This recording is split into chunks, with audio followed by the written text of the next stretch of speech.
This is going to be my ISU. I put it in the form of a video, and it should be on the website by now. The topic I chose is social implications of computers. Computers have been around for several decades, and with the rise of technology and digital media in general, more and more people have computers. There are so many people in the world with computers nowadays, so much so that they are actually implemented into many forms of education, high schools, elementary schools, secondary schools. There are courses that cover small aspects of computers, such as computer science, and computer programming. There are many more Razor-specific courses like this, especially if you take into account courses in post-secondary education, such as Bachelor of Automation and Robotics. I find that is a very effective way to entice someone into getting something. Bachelor of Information Technology, Bachelor of Mechanical Engineering Technology, Internet and Application. These are not even all of them, and that was just from one college. This shows how large and important the computer user base is. Hundreds of millions of people today play games on their computers, with video game services such as Steam and the Epic Games Store and the Microsoft Store. And that number is only going up. Who knows when computers or computer gaming will become a fad? Since the world is dominated by computers, there are more services tied around them, such as streaming video, for example. And with the power of computers, you can see me right now. You see, computers have spawned a new generation of people that mostly rely on computers. I'm one of those people. I mean, you know me, I'm in a computer course right now, and had my computer access been limited, I would not be able to study and work at home. It's crazy to think that one thing from half a century ago, maybe even more, can dominate the entire world. So almost everyone uses computers, and they don't seem to be going away anytime soon. And computers are cheap, depending on ones you're looking for as well, so that also explains why lots of people have computers. Chapter 1. How it all began. The first computer ever made was a Z1 in 1938 by German inventor Konrad Zuse. He started making it in 1936, but it took him 2 years to finish this daunting task. He based it off the Turing machine, which was more or less a foundation to start making a computer. It also became a foundation for theories about computing in general. Turing's machine was like a typewriter. It printed symbols on a paper in a way that copied the user's logical instruction. This was the first form of computing and coding. But if we're talking about the most computing device in general, not necessarily a full-fledged computer, then the first one was technically made in 1645 by a man named Blaise Pascal. These were nowhere near as advanced as computers in the 20th century. I mean, but that's probably a given, so. These computers were not used for coding per se, they were mainly used as calculators. As time went on, computers were able to do more, and people were also able to do more with the computers, and more people just used more computers. Chapter 2. The Evolution of Technology. Ever since the breakthroughs of Zuse, Turing, and Pascal, tons of people throughout the years have created many tasks for their computers to do. As people were experimenting with computers more and more, it inspired more and more people to do the same. So much so that people started to make businesses revolving around computers. 2 university dropout students did just that in 1946. 7 years later, in 1953, the first computing language was made by Thomas Watson Jr., who was actually the son of IBM CEO Thomas Johnson Watson Sr. IBM, which stands for International Business Machines, is a tech company. Still around after all this time. Pretty crazy that they managed to stick around for so many decades. It really shows that computers are a very, very strong business, even back then. Anyways, IBM made lots of software and computing machines several decades ago, during the rise of computers and the rise of electronics in general. In 1981, they made their first personal computer, codenamed Acorn. It used Microsoft's first operating system, MS-DOS, also known as Microsoft Disk Operating System. It had an Intel chip, a pair of floppy disks, and an optional color monitor. This was the first step for operating systems. This had paved the way for not only Microsoft and IBM, but for big-time competitors such as Apple. Over the decades, operating systems became more faster, more reliable, and easier to use. For instance, Windows 7, which came out in 2009, it was an easy operating system to work with. Does the job, but doesn't look that good. That's a big issue with operating systems. Although the look of an operating system is subjective, but what is a fact is that Windows 8 is a clunky, chunky mess. It looks like a shattered piece of glass. It's awful. Nobody likes it. Deja vu.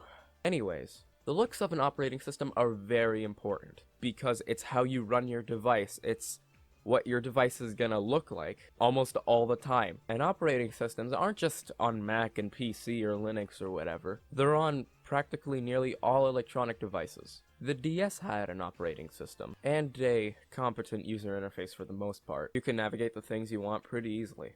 Does not require any extra knowledge, as it will be easier for the casual market to digest. What I mean by the casual market is, people that don't necessarily play games that much, or play any games at all. The only problem is that with the DS and DS Lite, after you went through the settings, let's say you want to change the time or change the language or something like that, if you wanted to go back to the main menu, you have to shut it down first, for some bizarre reason. Moving along, so operating systems should have all the tools you need so you can perform almost any task with them. They should be intuitive and reliable. If you notice a clunky UI, you're definitely going to notice that way easier than a good one, because it's always going to be in your way. So operating systems should be fast, and the user interfaces that come with them should also be fast and easy to use. A good UI is kind of like a buffet in the sense that you could find whatever you want with relative ease. The user interfaces on Nintendo handhelds have moved on into the 3DS and Nintendo Switch, which has a rather bland UI. So in conclusion, user interfaces are crucial for technology, but operating systems are also extremely important. Without the OS, there'd be no interface. But an operating system without a proper UI to go with it can lead to some inconveniences, such as navigation issues and such like that,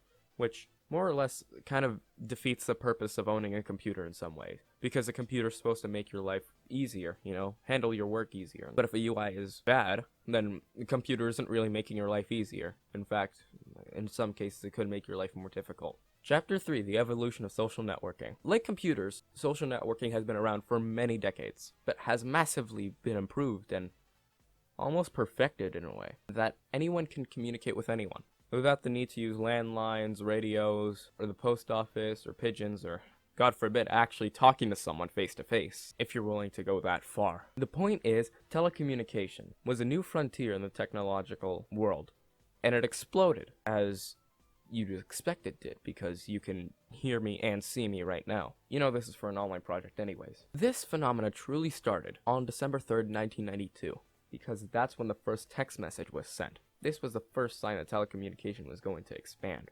There are ways to talk to other people, but you needed a computer and a dial-up connection or a landline. There was a service called AOL. This service was launched in 1985, and it skyrocketed around the 90s, having over 34 million subscribers around the world.